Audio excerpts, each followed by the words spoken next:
ನಾವು ಇವತ್ತಿನ ಕಾನ್ಸೆಪ್ಟು ಅರೆ ಬಗ್ಗೆ ನಾವು ತಿಳ್ಕೊಳ್ಳೋಣ. ವಾಟ್ ಯು ಮೀನ್ ಅರೆ ಮತ್ತೆ ಹೇಗೆ ಇನಿಷಿಯಲೈಸ್ ಮಾಡ್ತೀವಿ ಅನ್ನೋದ್ರ ಬಗ್ಗೆ ನಾವು ತಿಳ್ಕೊಳ್ಳೋಣ.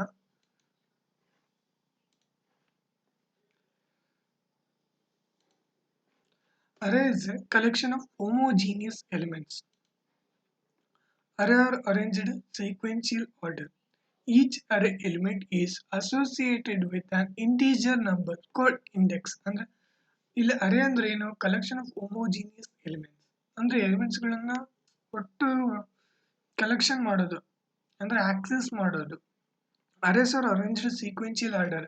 ಅಂದ್ರೆ ಈಗ ಪ್ರತಿಯೊಂದಕ್ಕೂ ರೂಲ್ಸ್ ಇರುತ್ತೆ. ಅಂದ್ರೆ ಕಾಲೇಜಲ್ಲಿ ನಾವು ಸ್ಟೂಡೆಂಟ್ಸ್ ಹೇಗೆ ಕೂರ್ತೀವೋ ಅದು ಆರ್ಡರ್. ಒಂದು ಆಫೀಸಲ್ಲೆಲ್ಲ ಲೈನ್ ಆಗಿ ವರ್ಕ್ ಮಾಡ್ತಾರೆ, ಇಲ್ಲ ಕಂಪ್ಯೂಟರ್ ಅಲ್ಲಿ. ಸೊ ಅದು ಒಂದು ಆರ್ಡರ್. ಅದಕ್ಕೆ ನಾವು ಸೀಕ್ವೆನ್ಷಿಯಲ್ ಆರ್ಡರ್ ಅಂತ ಕರಿತೀವಿ. ಪ್ರತಿಯೊಂದು ಅರೆ ಎಲಿಮೆಂಟ್ ಕೂಡ ಒಂದು ಸೀಕ್ವೆನ್ಷಿಯಲ್ ಆರ್ಡರ್ ಅಲ್ಲಿ ಇರುತ್ತೆ. ಸೊ ಈಚ್ ಅರೆ element is associated with an integer number. Okay, ಪ್ರತಿಯೊಂದು ಎಲಿಮೆಂಟ್ ಕೂಡ ಅದು ಇಂಟೀಜರ್ ನಂಬರ್ ಆಗಿರುತ್ತೆ. Integer number means whole number. Okay, ಇದನ್ನ ನಾವು ಇಂಡೆಕ್ಸ್ ಅಂತ ಕರಿತೇವೆ. ಓಕೆ, ಇಂಡೆಕ್ಸ್ ಅಂದ್ರೆ ಏನು? ಇಂಡೆಕ್ಸ್ ನೋಡಿ ಇಲ್ಲಿದೆ. Index start from 0 and end with maximum -1. ಅಂದ್ರೆ ಇಂಡೆಕ್ಸ್ 0 ಇಂದ ಸ್ಟಾರ್ಟ್ ಆಗುತ್ತೆ, ಎಂಡ್ ಆಗೋದು ಮ್ಯಾಕ್ಸಿಮಮ್ ಅಂದ್ರೆ -1. -1 ಬರೋದು ಅಂದ್ರೆ ಇಲ್ಲಿಗೆ 0 ಇಂದ ಹಿಂದೆ -1 ಬರುತ್ತೆ. ಸೊ ಇದನ್ನ ನಾವು ಇಂಡೆಕ್ಸ್ ಅಂತ ಕರಿತೇವೆ. ಇದರ ಸಿಂಟ್ಯಾಕ್ಸ್ ನೋಡೋಣ. ಡೇಟಾ ಟೈಪು, ಅರೆ ನೇಮು ಮತ್ತೆ ಅರೆ ಸೈಜ್. ಓಕೆ, ಈಗ ಡೇಟಾ ಟೈಪ್ ಏನಂದ್ರೆ ಕ್ಯಾರ್ ಇದ್ರೆ ಕ್ಯಾರ್ ಅಂತ ಹಾಕ್ತೀವಿ, ಇಂಟ್ ಅಂದ್ರೆ ಇಂಟು, ಫ್ಲೋಟ್ ಅಂದ್ರೆ ಫ್ಲೋಟ್. ಸೊ ನಾನು ಇಲ್ಲಿ ಇಂಟ್ ಅನ್ನೋ ಒಂದು ಎಕ್ಸಾಂಪಲ್ ತಗೊಂಡಿದ್ದೀನಿ. ಅರೆ ನೇಮ್ ಮಾರ್ಕ್ಸ್, ಅರೆ ಸೈಜ್ 20. ಇದಿಷ್ಟು ಕೂಡ ಸಿಂಟ್ಯಾಕ್ಸ್ ಆಫ್ ಅರೆ. ಇದಿಷ್ಟು ಕೂಡ ಅರೆ.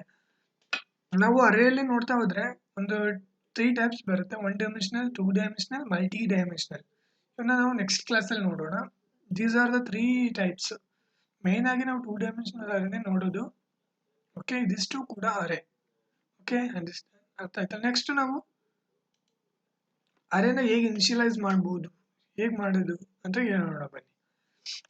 We can initialize the array at design time as follows. ಇಲ್ಲಿ ಫಾರ್ ಎಕ್ಸಾಂಪಲ್ ನೋಡಿ, ಇಂಟ್ ಎಕ್ಸ್ ಅನ್ನೋದು ಏನೋ ಒಂದು ಅರೆಯ ನೇಮ್, ಇಂಟ್ ಅನ್ನೋದು ಒಂದು ಡೇಟಾ ಟೈಪ್, 5 ಅನ್ನೋದು ಅರೆಯ ಸೈಜ್. ಓಕೆ, ಇಲ್ಲಿ 5 ನಾನು ಎಲಿಮೆಂಟ್ ನಂಬರ್ಸ್ ತಗೊಂಡಿದ್ದೀನಿ. 10, 15, 18, 7, 23. ಓಕೆ, ಇವು ಯಾವುದ್ರಲ್ಲಿದೆ ಅಂದ್ರೆ ಎಕ್ಸ್ ಆಫ್ 5 ಅಲ್ಲಿ ದೀಸ್ 5 ನಂಬರ್ಸ್ ಇವೆ. ಓಕೆ, ಇದನ್ನ ಹೇಗೆ ನಾವು ಇನಿಷಿಯಲೈಸ್ ಮಾಡಬೇಕು, ಹೇಗೆ ಆಕ್ಸೆಸ್ ಮಾಡಬೇಕು, ಹೇಗೆ ಸ್ಟೋರ್ ಮಾಡಬೇಕು ಅನ್ನೋದಾದ್ರೆ ನೋಡಿ. ನಾನು ಅವಾಗಲೇ ಹೇಳಿದ್ನಲ್ಲ, ಇಂಡೆಕ್ಸ್ ಸ್ಟಾರ್ಟ್ ಆಗೋದು 0 ಇಂದ. ಓಕೆ, ಇಲ್ಲಿ 0 ಇಂದ ಸ್ಟಾರ್ಟ್ ಆಗಿದೆ.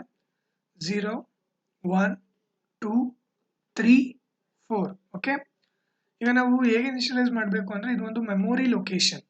ಈ ಬಾಕ್ಸ್ ಅಲ್ಲಿ ಏನಿದೆ ಅಲ್ಲ ವ್ಯಾಲ್ಯೂಸ್, ಅದು ಮೆಮೊರಿ ಲೊಕೇಶನ್. ಒಳಗಿರೋದು 10, 15 ಅನ್ನೋದು ವ್ಯಾಲ್ಯೂಸ್. ಇವನ್ನ ನಾವು ಅಡ್ರೆಸ್ ಅಂತಾನೂ ಕರಿಬಹುದು. ಓಕೆ, ಈಗ ನಾವು ಎಕ್ಸ್ ಆಫ್ 0ದಲ್ಲಿ ಯಾವ ವ್ಯಾಲ್ಯೂ ಇದೆ ಅಂತ ಹುಡುಕೋದಾದ್ರೆ ನಾವು ಅದಕ್ಕೆ ಅರೆಯಲ್ಲಿ ಪ್ರಿಂಟ್ ಮಾಡಬೇಕು. ಓಕೆ, ಎಕ್ಸ್ ಆಫ್ 0 ಅಲ್ಲಿ 10 ಇದೆ, ಎಕ್ಸ್ ಆಫ್ 1 ಅಲ್ಲಿ 15 ಇದೆ, ಎಕ್ಸ್ ಆಫ್ 2 ಅಲ್ಲಿ 18 ಇದೆ, ಎಕ್ಸ್ ಆಫ್ 3 ಅಲ್ಲಿ 7 ಇದೆ, ಎಕ್ಸ್ ಆಫ್ 4 ಅಲ್ಲಿ 23 ಇದೆ. ಓಕೆ, ಇದು ಒಂದು ಮೆಮೊರಿ ಲೊಕೇಶನ್. ಅದನ್ನು ಪ್ರತಿಯೊಂದು ವ್ಯಾಲ್ಯೂನ ಹಾಕ್ತಾ ಹೋಗ್ತೀವಿ. ಸೊ ಇಲ್ಲಿ ಇಂಟೀಜರ್ ಆಗೋದ್ರಿಂದ 4 ಬೈಟ್ಸ್ ಎಕ್ಸ್ಟ್ರಾ ಇರುತ್ತೆ. ಓಕೆ, ಸೊ ಇಲ್ಲಿ ಇನಿಷಿಯಲೈಸ್ ಮಾಡಿದ್ದಾರೆ ನೋಡಿ 10, 15. ಈಗ ನಾವೀಗ 15 ಕಂಡಿಡಬೇಕು ಅಂದ್ರೆ ಎಕ್ಸ್ ಆಫ್ 1ಗೆ ಹೋಗ್ಬೇಕು. ಎಕ್ಸ್ ಆಫ್ 1ಗೆ ಹೋಗಿದ್ರೆ ಅದು 15 ಅನ್ನೋ ವ್ಯಾಲ್ಯೂನ ನಮಗೆ ತೋರಿಸುತ್ತೆ. ಓಕೆ, ಆಕ್ಸೆಸ್ ಮಾಡುತ್ತೆ. ಸೊ ಅದೇ ರೀತಿ ಎಕ್ಸ್ ಆಫ್ 4 ಅಲ್ಲಿ ಹೋದ್ರೆ 23. ಅಲ್ಲಿ ಯಾವ ವ್ಯಾಲ್ಯೂ ಇದೆ ಆ ವ್ಯಾಲ್ಯೂ ಅಲ್ಲಿ ನಮಗೆ ಬೇಕಾಗಿರೋ ವ್ಯಾಲ್ಯೂನ ನಾವು ಕಂಡುಕೊಳ್ಬಹುದು ಅನ್ನೋದು ಇಲ್ಲಿ ತೋರಿಸುತ್ತೆ. ಓಕೆ,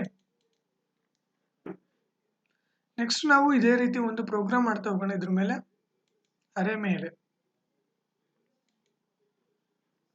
ಓಕೆ, ನೋಡಿ ನಾನು ಇಲ್ಲಿ ಆಲ್ರೆಡಿ ಬರ್ಕೊಂಡಿದ್ದೀನಿ ಕೋಡ್. ಆಶ್ ಇನ್ಕ್ಲೂಡ್ ಅನ್ನೋದು ಏನು? Preprocessor statement. ಇದು ಮೇನ್ ಫಂಕ್ಷನ್, ಅಂದ್ರೆ ಇಲ್ಲಿಂದನೇ ಮೇನ್ ಸ್ಟಾರ್ಟ್ ಆಗೋದು. ಸೊ ಇಂಟ್ ಅನ್ನೋ ನಾನು ಒಂದು ವೇರಿಯೇಬಲ್ ತಗೊಂಡಿದ್ದೀನಿ, ಅರೆಯ ನೇಮ್ಗೆ, ಸೈಜು 10. ಓಕೆ, ನೆಕ್ಸ್ಟ್ ಇಲ್ಲೂ ಅಷ್ಟೇ ಐ ಮತ್ತೆ ಸೈಜ್ನ ನಾನು ಡಿಕ್ಲೇರ್ ಮಾಡ್ಕೊಂಡಿದ್ದೀನಿ. ಔಟ್ಪುಟ್ ಸ್ಟೇಟ್ಮೆಂಟ್ ಕೊಟ್ಟಿದ್ದೀನಿ, enter the size of the array. Okay, ಇಲ್ಲಿ ಸೈಜನ್ನು ನಾನು ರೀಡ್ ಮಾಡ್ತಿದ್ದೀನಿ, ಯಾಕಂದ್ರೆ ಯೂಸರಿಂದ ರೀಡ್ ಮಾಡಬೇಕಲ್ಲ. ಸೊ ಇಂಟಿಂದು ಏನು format specifier percentage D, so percentage D ಹಾಕಿದ್ದೀನಿ. ನೆಕ್ಸ್ಟ್ ನಾನು ಫಾರ್ ಲೂಪ್ ಬರ್ಕೊಂಡಿದ್ದೀನಿ. ಏನಂತ ಐ ಈಕ್ವಲ್ ಟು 0. ಯಾಕೆ 0 ತಗೊಂಡೆ ಅಂದರೆ ಅರೇ ಇಂಡೆಕ್ಸು 0 ಇಂದ ಸ್ಟಾರ್ಟ್ ಆಗುತ್ತೆ, ಸೊ ಅದಕ್ಕೆ 0. ಸೈಜ್ ಅಂದರೆ ನಾವು ಎಷ್ಟು ಕೊಡ್ತೀವೋ ಅಷ್ಟು, i++ ಅದು ಇನ್ಕ್ರೀಸ್ ಆಗುತ್ತೆ. ನೆಕ್ಸ್ಟ್ ಸ್ಕ್ಯಾನ್ ಎಫ್ ಅಲ್ಲಿ ಮತ್ತೆ ನಾನು ರೀಡ್ ಮಾಡ್ತಿದ್ದೀನಿ, ಯಾಕಂದ್ರೆ ಅರೇ ಅದು ಸೈಜ್ನ ರೀಡ್ ಮಾಡಿದ್ದಾಯಿತು. ಸೊ ಇಲ್ಲಿ ಅರೇ ಎಲಿಮೆಂಟ್ ಎ ಆಫ್ ಐ ಅಲ್ಲಿ ಅರೇ ಎಲಿಮೆಂಟ್ ಇದೆ. ಓಕೆ, ಅದನ್ನ ನಾನು ರೀಡ್ ಮಾಡಿದ್ದೀನಿ. Next enter the percentage D array elements R ಅಂದರೆ ನನಗೆ ಔಟ್ಪುಟ್ ಚೆನ್ನಾಗಿರಲಿ ಅಂತ ನಾನು ಔಟ್ಪುಟ್ ಬರ್ಕೊಂಡಿದ್ದೀನಿ. ಪರ್ಸೆಂಟೇಜ್ ಜಾಗದಲ್ಲಿ ನಾನು ಎಷ್ಟು ಸೈಜ್ ಕೊಡ್ತೀನಿ ಅಷ್ಟು ಸೈಜ್ ಬರುತ್ತೆ. ಓಕೆ, ಮತ್ತೆ ನಾನು ಇಲ್ಲಿ ಪ್ರಿಂಟ್ ಮಾಡೋಕ್ಕೆ ಇನ್ನೊಂದು ಫಾರ್ ಲೂಪ್ನ ಯೂಸ್ ಮಾಡಿದ್ದೀನಿ.